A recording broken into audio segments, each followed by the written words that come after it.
Good day. My name's Edgar Winters, and I'm here today at the Oregon Hemp Convention here in Portland. And I'm standing by the guy who actually brought this program here today for us all to enjoy the importance of industrial hemp and medical marijuana as well. I'd like to turn it over now to Mr. Jerry Norton. Hi, my name's Jerry Norton. I'm the organizer of the Oregon Hemp Convention. I'm real excited about it, and standing next to me is a friend of mine, Doug Find, a scholar and author within the industry, and he's motivated me in this industry, and I'm going to turn it over to Doug from here. Thanks, Jerry. First, I'd say, first and foremost, it's actually an honor to be here working with such great people. The reason I'm here at the Oregon Hemp Convention this year, 2015, is I believe that my family is going to be better off when hemp is cultivated widely. Oregon's in the lead, and it's an honor. I mean, I am a student of Edgar Winters here. He is... I've traveled around the world for half a decade researching the cannabis plant. I learned something new in every conversation. He's the professor.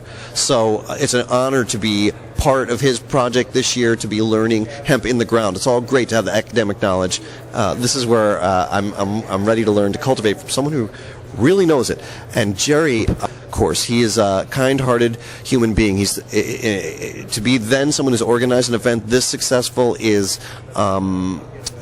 I would do it again in a heartbeat, because I know that he's a good human being. And so thanks to Jerry, and also a hemp farmer from a multi-generational Oregon agricultural family. So it's an honor to be with these guys. Those of us who believe that, in my case as a parent, society is better. The economy will be better, public safety will be increased, crime will go down when the cannabis plant is returned to the above-ground economy. It's better than prohibition. Doug, thanks a lot, man. That was a great speech there. I really enjoyed that.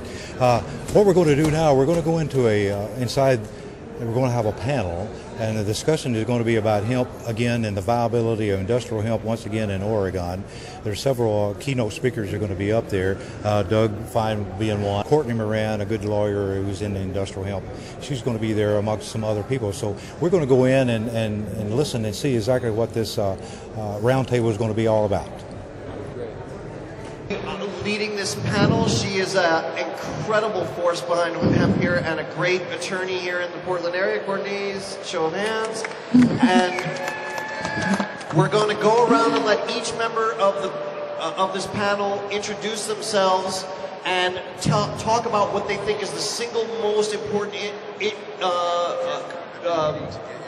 motion or step to take to make sure that hemp launches successfully now that we have hemp in Oregon. I don't want to ramble too long, but just to not assume that anybody knows what's going on, the federal farm bill has allowed hemp for research purposes in states that have hemp cultivation laws, which Oregon does. Oregon also has regs that are going to allow planting this year if ... And we're going to talk about those ifs to try to make it happen. And we'll, I guess, go around here, but I'll pass it on first of all to Courtney, and at the end, after we discuss it for a half hour or so, we'll take your questions. Courtney. Hello, Oregon Hemp Convention. I'm Courtney Moran, and I'm an attorney here in Portland. I focus my practice on industrial hemp, and I have been working to end the prohibition on industrial hemp, not only in the state of Oregon, but throughout our country and on the national level. I personally think that the real important aspect is to continue to push for state legislation that makes sense going forward, looking to a legalized society where we're going to be seeing hemp cultivation as a traditional agricultural commodity, just like every other agricultural commodity that is grown today. In mind with that, we all need to be working with DEA, but DEA also needs to work with us. And fortunately, back in December, Congress passed the Consolidated and Further Considering Appropriations Act, which requires DEA to not use any funds in contravention of the Agricultural Act of 2014, which Doug just mentioned. So we are moving forward, although sometimes it seems that, we take 2 steps forward and 1 step back. Progress is being made every single day. Just last week, Virginia legalized industrial hemp research. And in the past 1 year, 12 states have legalized industrial hemp. And overall, we have 21 states that have legalized. So we are moving forward. We're almost at that halfway point. But there's still a lot of work to do, and we need everyone on board to move this forward. Now, we're going to pass it off. I guess we'll start over here with Edgar Winters, and we just got to, everybody here, I think I speak for Courtney, and everybody on this panel is sort of awe-inspiring for us to be sitting with, because they're pioneers in every single case. In the case of Edgar, he is the first modern permit holder for cultivating hemp in the state of Oregon from this millennium. Take it away, Edgar Winters. Thank you so much, Doug. Like I said, I was the first licensed hemp grower in this state here almost 70 years. I've been diligently trying to get our farm together to do this project. We can only do it under research and development under the 7606 bill, or the Farm Bill. So I've been trying to acquire seeds, and some of the other panels have been trying to do the same. A lot of farmers did not get on board because they didn't really know a lot about the hemp program and what it offered.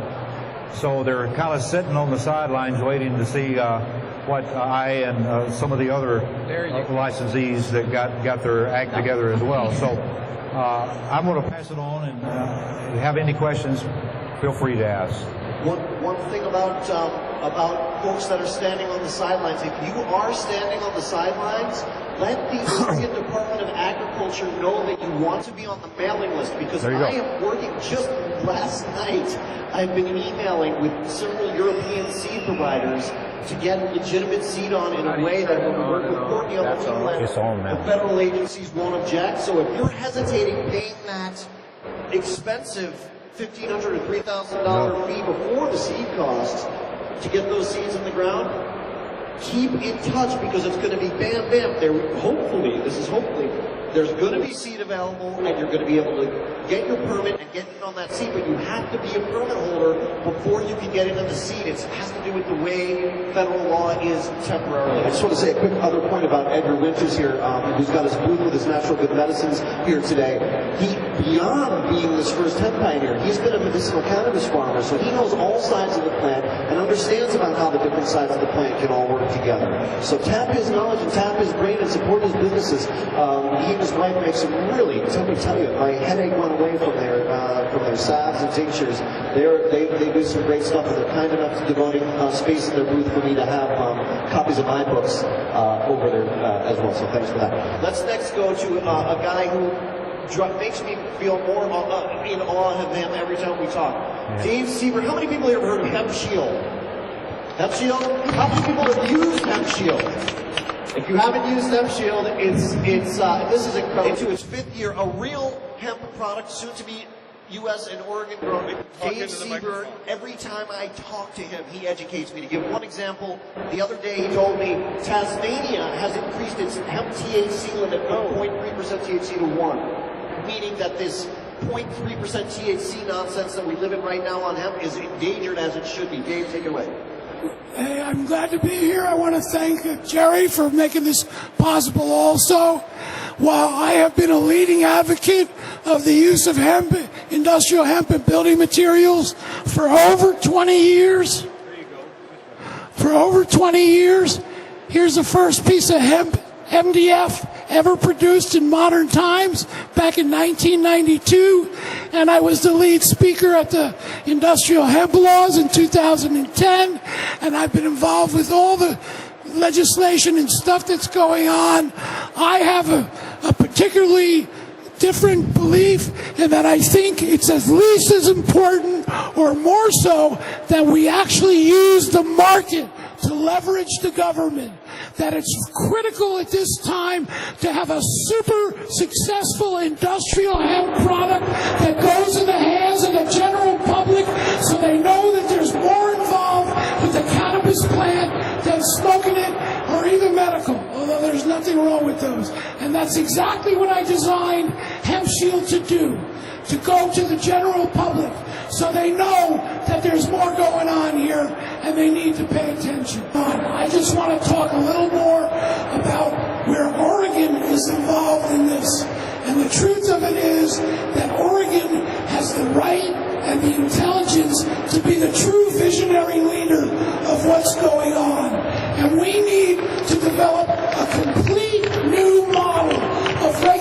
regulation and legislation, if any, applies whatsoever. But this model needs to be out front of all the existing laws and all the existing frameworks. The feds are just about saying the same thing. If you listen to the Undersecretary of State in charge of the drug policy when he talks to the UN, he says, we want to see wide interpretations of the thing. He's basically telling everybody, read between the lines, show us something different. Here's where Oregon can lead the whole world. And if we don't, we're just going to be another Me Too state, and our movement's going to be put behind 10 or 20 years. We have the ability to make a coherent, original model for us to use. And by the way, it's really only one plant. There's no reason why we can't produce all the various kinds of products from the same plant. If we had a model that wasn't encumbered by all these old irrational laws and treaties that are based in total unreality. So Oregon can do this. If Oregon doesn't, everything is going to go backwards for many, many years. Okay, so the Lehrberger, am I pronouncing that right? The Lehrberger family is what? The brother. It's a family affair. I have to say that when I first met, not the first meeting with the family, but the first sort of meeting where we really talked happened in a hot springs in Ashland. That's a sign of a good trend in American industry, don't you think? Tell us, Ed, about what you have going, what the company plans on doing, and I think you might have some visuals as well. So give us a couple-minute overview of how you're going to revolutionize industry through hemp. Thank you, Doug. It's a privilege to be here, and it's also a privilege to be introduced by Doug Fine. Can you guys hear me okay? Okay. So, as Doug mentioned, he wrote a book, Hempbound, that really kind of explains the pathway for all of us to follow. And in his book, he describes how we can come together as a community. And our company, PureVision Technology, is all about biorefining biomass. So we take mass quantities of biomass to make products, specifically pulp, sugars, lignin, and products with industrial hemp like CBDs. So what this community is all about is trying to work together to promote biorefining. Our company's been going for about 22 years. We've got a continuous pilot plant in Colorado, and we're planning to scale up the technology and move to Oregon this year. So that's what I do. Thank you. Now, Rick Kiyak-Nighton, we only recently met, and one of the things that I love about Rick is he's not going to, he's not going to talk about billion-dollar returns and bottom-line profits so much. He's talking about making a better world. My point is just that he takes a spiritual approach to everything he's done, which is a lot. I'll let him talk about it, but he wanted to talk to me on the phone, not about creating a multi-billion-dollar industry, but about what the Rastafarians call the healing of the nation, using this cannabis plant to make a more and better spiritual world where children grow up in a safe and wonderful place. Rick, take it away. Hi. Nice to see you all here. Thank you, Doug, for inviting me to be part of this. Our family came here about 25 years ago, and I don't know if everyone realizes they're standing in one of the birthplaces of the hemp movement. I don't know if everyone here is part of the business center that this expo is partially focused on. I think everyone can see that at this time the economy is, I don't want to say shifting into a very strange space. I think agriculture should be the backbone of the economy. I think that we have a chance right now to take control of the economy by producing good products, medicine, food. I think that we've been left in this position by forces such as the legislature, the Department of Agriculture, the federal government, It's up to us right now to cooperate, to learn together, and to come together. We have a faction forming between the ganja business and the hemp business already. We need to organize. I don't know if everyone realizes the Department of Agriculture was created by farmers at the turn of the century. It's the last time, to my knowledge, that people had direct input in creating part of the government. That's farmers that did that. That's people that did that. What I'm here to advocate is that I've helped with my family. We started Tradewinds Hemp Company about 20 years ago. We started Tradewinds Hemp Company before there was hemp in America. I'm here to advocate that these different groups can work together and that we need to do that. And that this state right here has a very interesting focal point. There's different laws in the different states, Colorado, California, Washington, and others forming. But if we can show the rest of the nation that we can come together, then we can set an example that can lead to the future a better place based on cooperation, based on farming, agriculture, healing, and family.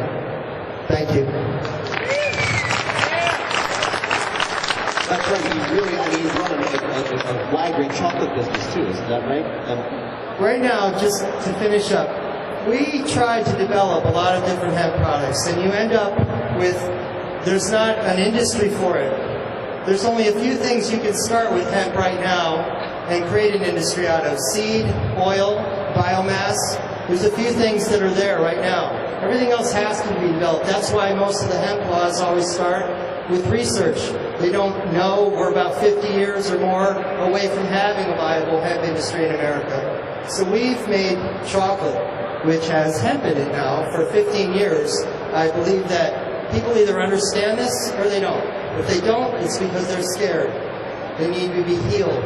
They need to feel the vitality of the plant. So, thank you for being here. It's the kind of spirit we want. This kind of business I want to support, you know. You want this kind of person to be successful. You know, Donnie Wirtshafter, I could not have written Hemp down without him. First of all, if you ate a domestic hemp seed product in the 90s, it was probably coming out of the Ohio Hempery. Am I right about that? It probably was. This is another fellow who has been in hemp for decades.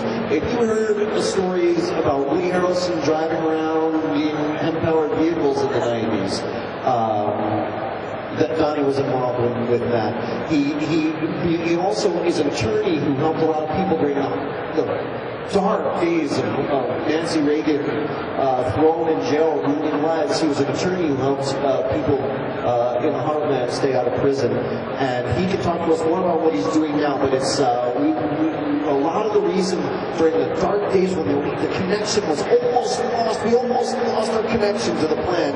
Donnie was one of the key people keeping that connection going. Don Wirtshafter. Thank you, Don. 25 years ago, this looked like an impossible dream. What we're doing here today was something that we were committed to seeing in our lifetimes, but we thought our chances of getting here were 1 in a million. Right? But we're not right there yet. We got a little ways to go to get this freedom. And I feel that this state has the best chance in America to do it right. Because it's got all the natural resources, and it's got nothing else to drive the economy for the next 20 years, or 200 years, or 2,000 years. And this is our best chance to move forward into the new economy that Doug writes about in his Hemp-Bound book. And I really honor the people on that stage with. When I became a full-time hipster 25 years ago, Dave Seber was out there with Bill Conde trying to make hemp lumber. And they got really far making these hemp exclusions and learning about hemp fiber. And Ed here, this week, I got to go to Colorado and see what Ed was doing. And Ed wasn't a hempster. Yeah, they had hemp in mind, but they started off working with wheat straw and corn stover, all these waste products, and have made really good products out of it.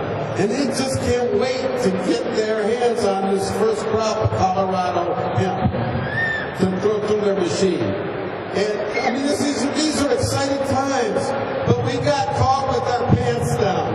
And 25 years ago, I said we were caught with our pants down, that there wasn't one hemp seed in America. And we're caught with our pants down now because all of a sudden now the federal government recognizes the exigency of getting hemp into the ground, yet we don't have one seed to plant here in the state. Okay?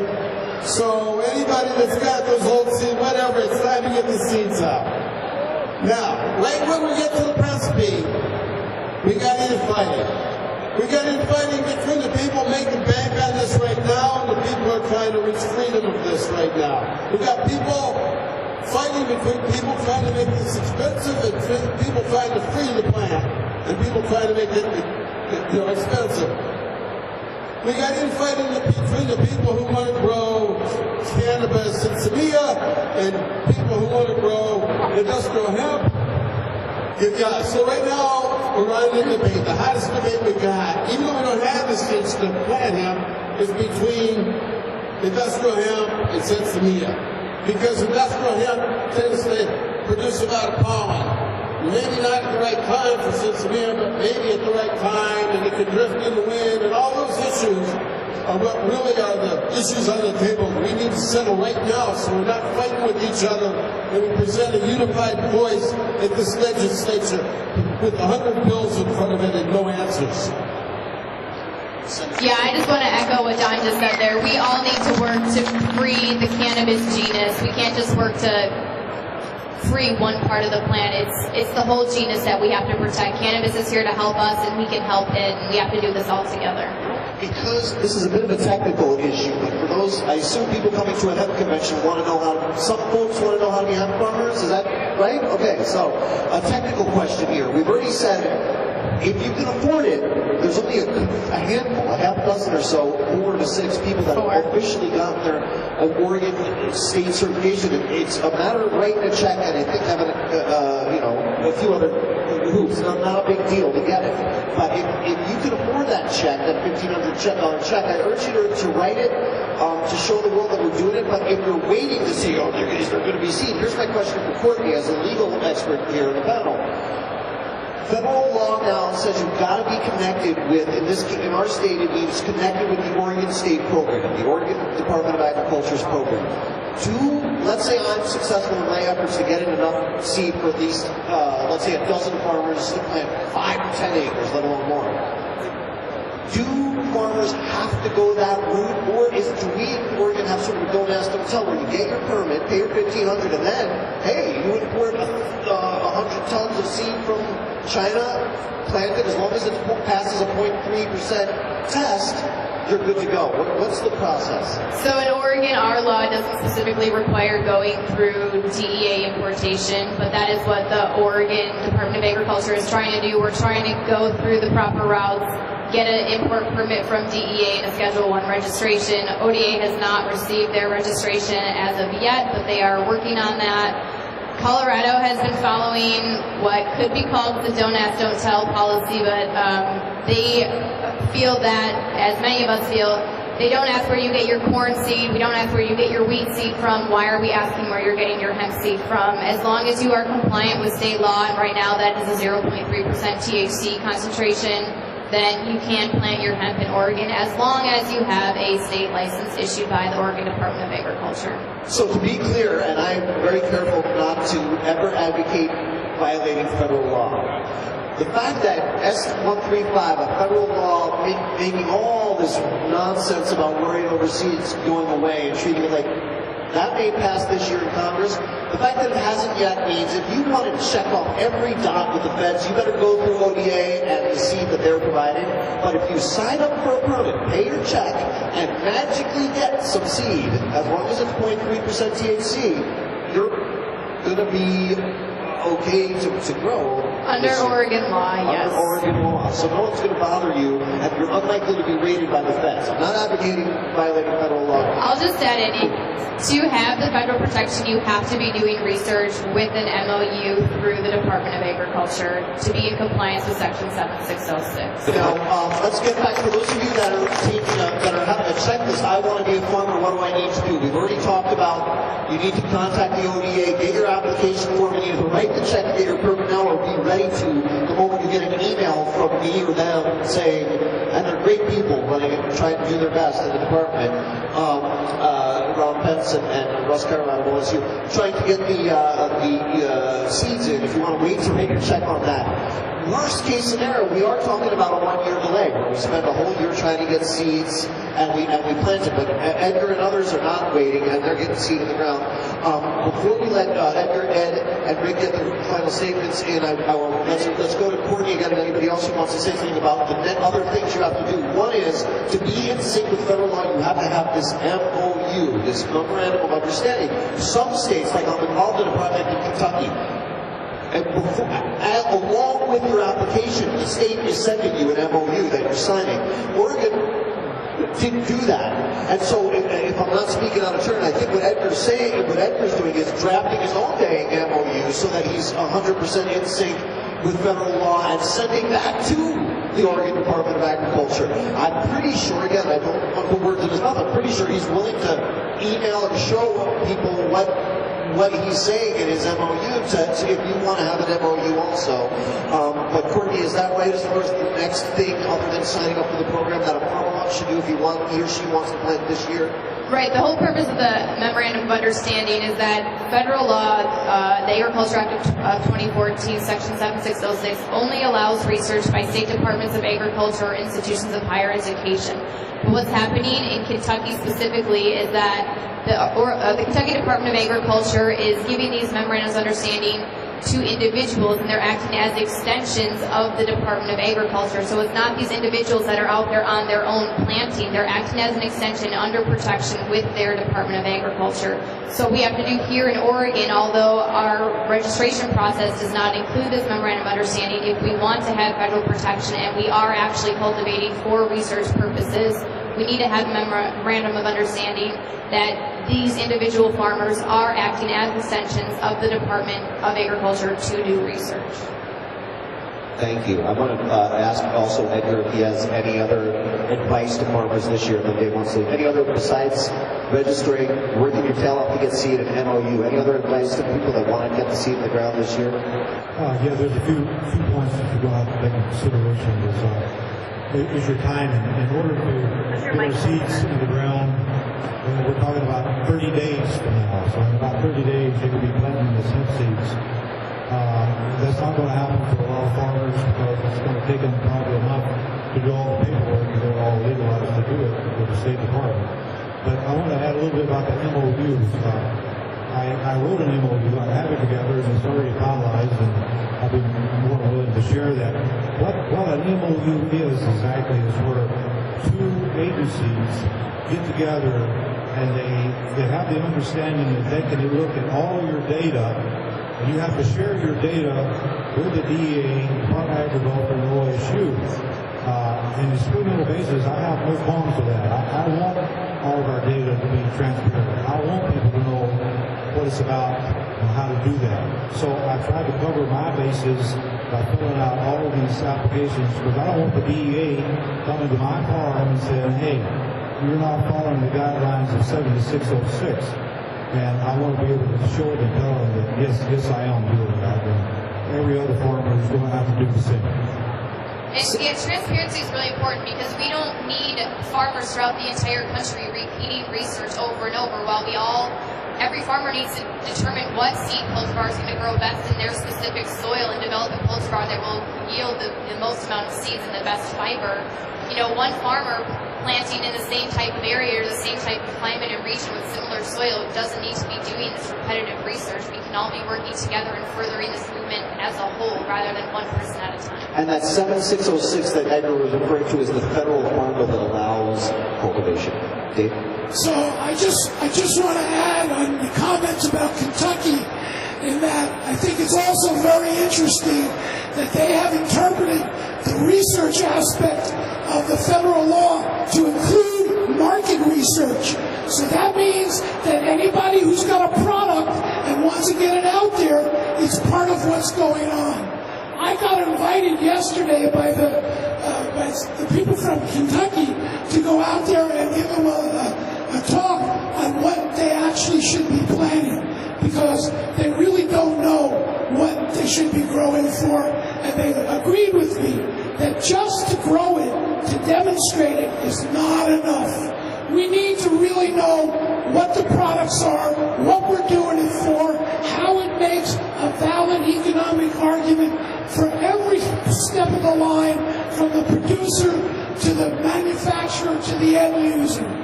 The more official you can be in all your research, in your agronomic research from season one, the more data you can keep, you are helping the industry grow, and as Dave says, the marketing side. So let's get Rick, Ed, and Donnie to whatever order you want to shout out what you want to say. The main point I'd like to make is for everyone to realize how important they are in this equation. Whether you're a farmer, whether you're a parent, everyone works, and everyone works really hard. I twice have had direct influence on the legislature here, once by simply writing a letter. I don't own any land. Well, I own a small piece of land, but I could not become a hemp farmer this year. But I was one of the 2 people at the public hearing a few years ago when they were trying to pass the industrial hemp bill. I'm a grandson of immigrant farmers. The immigrant farmers and farmers are the backbone of the development of this entire country. And I simply said, I think we should do this. The other person at that hearing testifying was trying to save her father's land. We were the 2 people representing farmers that day. Now we weren't the only people, and we weren't the only people that cared. But that bill passed.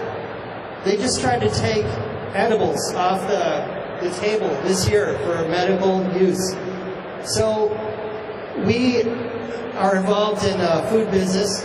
We were involved in medibles at the beginning of the process last April, when 2 or 3, maybe 5 people total helped write the ruling that was handed to the legislature. For once, they actually copied that word for word, and when they pass a rule, it becomes law. Everyone needs to participate in this. I know everyone works hard. I know you don't have time, but sometimes just the letter matters. And none of it, well, some of it is just about brain science, but all of this is a participatory process that we all need to be part of. The legislature needs to be educated. They don't necessarily call us in. We go to hearings. They need to hear our input. And every single person here matters. Every single person here.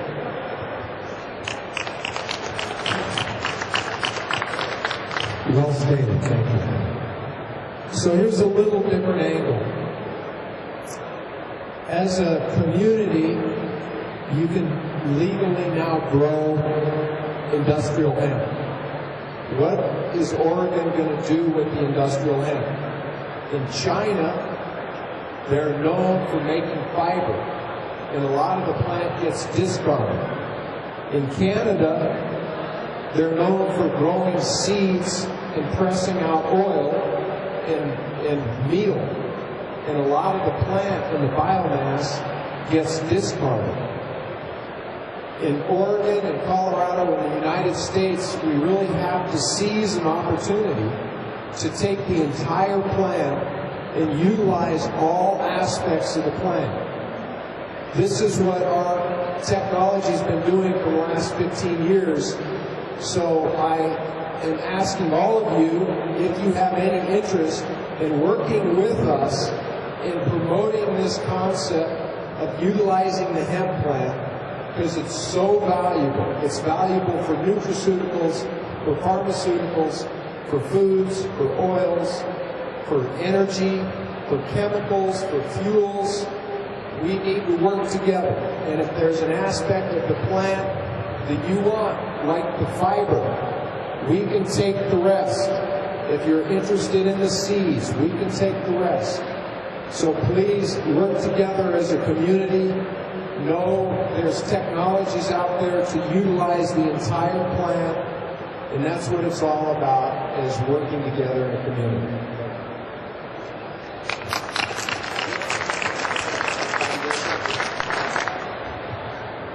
I don't know where to go. I went to the Liquor Control Commission hearing yesterday, where they were listening to chosen producers and processors and labs.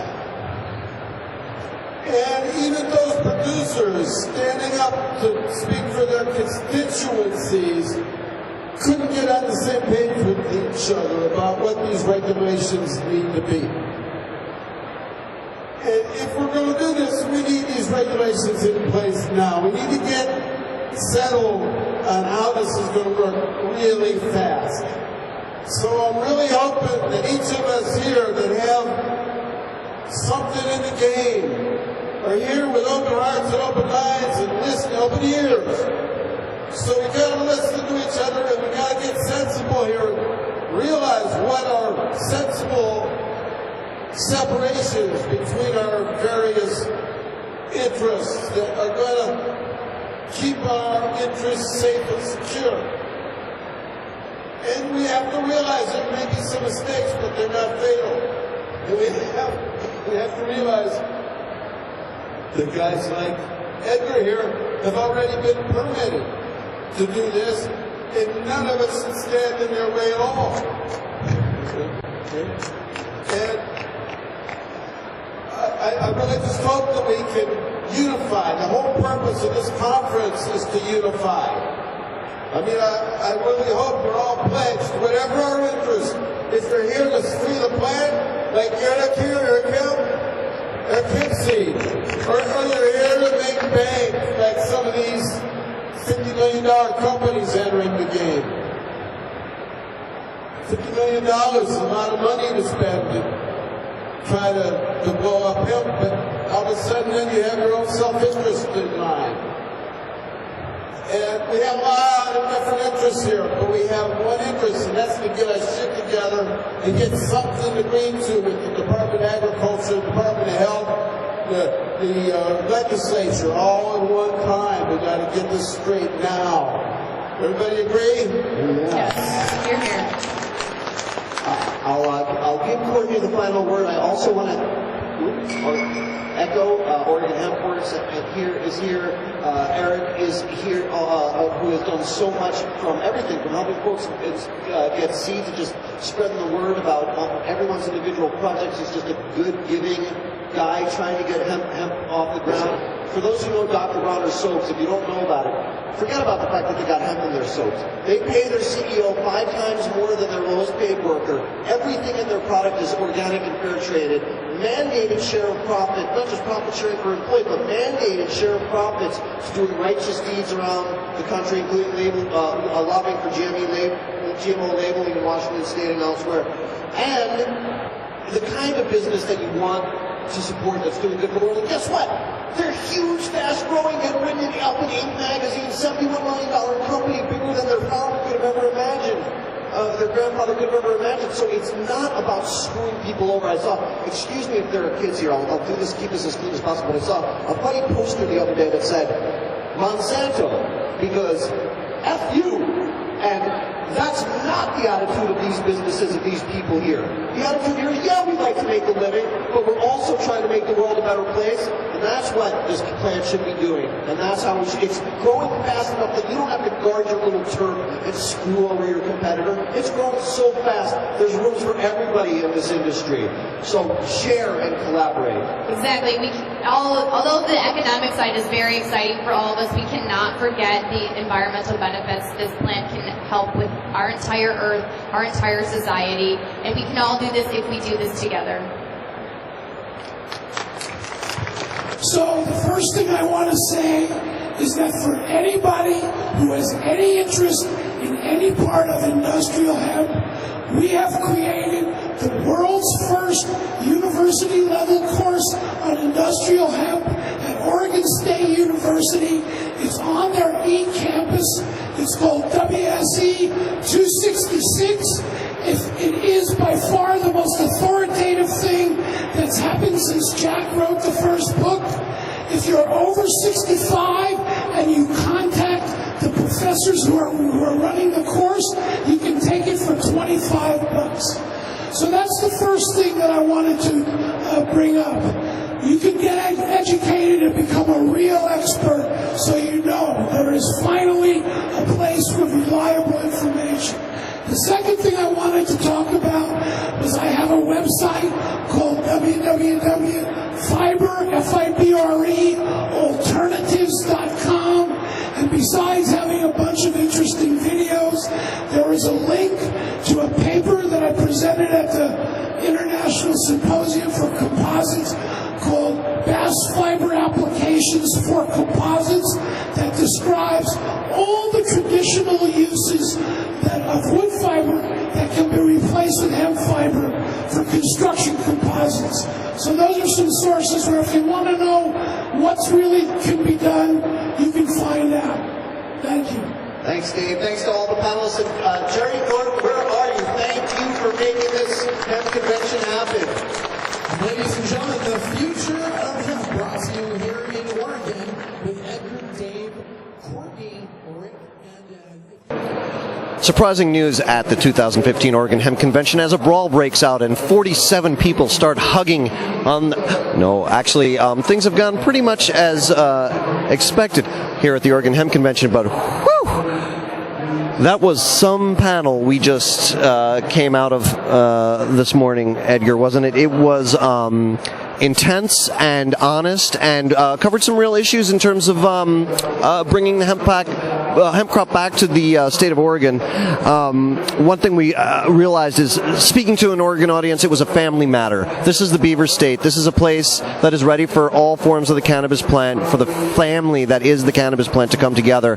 We're really excited to see it happen. And just as Oregon is one step more mellow and more humble than some places, so is its cannabis cup, medicinal cannabis cup. The Oregon Hemp Convention medicinal cannabis cup judging is just about to happen, and we're all really excited about that. Even though nobody knows who's entered or anything, we're going to cheer like heck. And I bet you, and you look at the annals of all the cups and awards, the Oregon Hemp Convention will be a prestigious one, don't you think? I think so. I don't see why it shouldn't be, because if we had any country or county or state in our union as far as the cannabis is, Oregon is that state. So I was really impressed with some of the panel members on the board. I'm just so thrilled to be here talking hemp.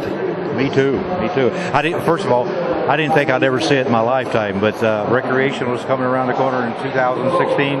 Our medical marijuana program has been here for 18 years. And we're really involved with it. And I want to make sure that everybody in Oregon knows about our cannabises, and then maybe in turn they'll talk to other states. And 2015, I think the theme maybe for the year, we can't believe how far we've come. I mean, that we're sitting here nuancing this Garden of Eden plant idea of one plant for all uses, and we're having these victory discussions, really. You know, we're interpreting some of them as friction, but in honest, it's just growing pains. No one said growing up was easy. Yeah, no, and it wasn't. You know, people just get a little bit more education on the different cannabises. I think we'll all live in a tighter world, and things will be great for everyone. We want every form of the cannabis plant to succeed. And hemp up, America. Hemp up, America.